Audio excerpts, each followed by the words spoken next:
नरेंद्र मोदी अब ऐसे मौकों के मोहताज नहीं रहे। एक के बाद एक बीजेपी चुनाव जीतती है और बीजेपी मुख्यालय में मोदी कुछ इसी अंदाज में सामने आते हैं। सभी प्यारे साथियों, मैं सबसे पहले जनता जनार्दन के सामने नतमस्तक हूं।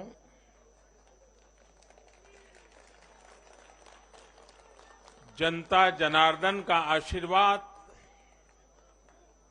अभिभूत करने वाला है।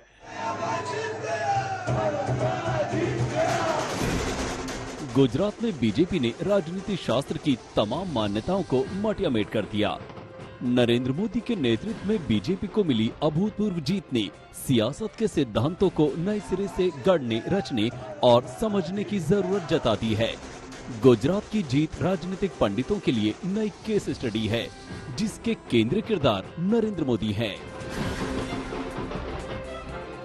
इस चुनाव में गुजरात में 1 करोड़ से भी ज्यादा ऐसे वोटर्स थे जिन्होंने मतदान किया। वे फ्रेश थे। युवा सिर्फ इसलिए किसी पार्टी को वोट नहीं करते क्योंकि वो दशकों से सत्ता में रही या फिर उस पार्टी के नेता किसी बड़ी परिवार के हैं। युवा तभी वोट देते हैं जब उन्हें भरोसा होता है। गुजरात में बीजेपी की जीत कितनी बड़ी है, पहले उसे थोड़ा विस्तार से समझिए। इस जीत से 5 बड़े रिकॉर्ड बने हैं, जिन्हें तोड़ना बेहद मुश्किल होगा। पहली बार किसी पार्टी को 156 सीटें मिली। पहली बार किसी पार्टी को 52% वोट मिले। पहली बार किसी पार्टी को 85% सीटें मिली। और इन कीर्तिमानों के साथ ही बीजेपी ने 2 कारनामे कर दिखाए हैं। 27 साल से गुजरात में सत्ता बरकरार रखी। 7वीं बार सरकार बनाकर बंगाल में लेफ्ट के रिकॉर्ड की भी बराबरी कर ली। गुजरात के इस चुनाव में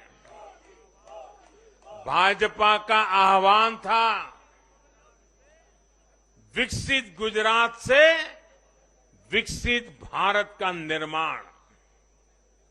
गुजरात के नतीजों ने सिद्ध किया है कि सामान्य मानवी में विकसित भारत के लिए कितनी प्रबल आकांक्षा है।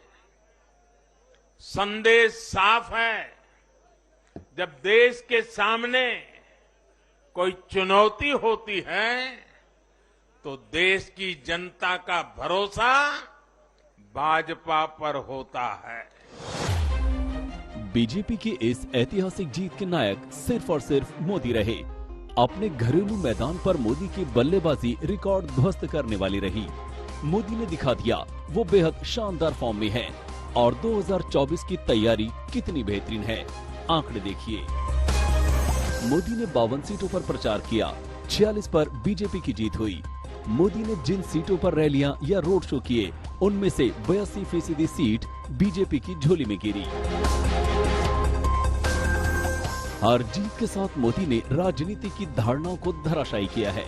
गुजरात में बीजेपी की सीटें बढ़ी, वोट शेयर बढ़े और ये सब जिस गति से हुआ है वो ये सोचने पर मजबूर कर रहा है कि क्या एंटी इनकम्बेंसी की थ्योरी नरेंद्र मोदी पर लागू नहीं होती। अहमदाबाद में हिमांशु मिश्रा के साथ अशोक सिंघल, दिल्ली, आज तक।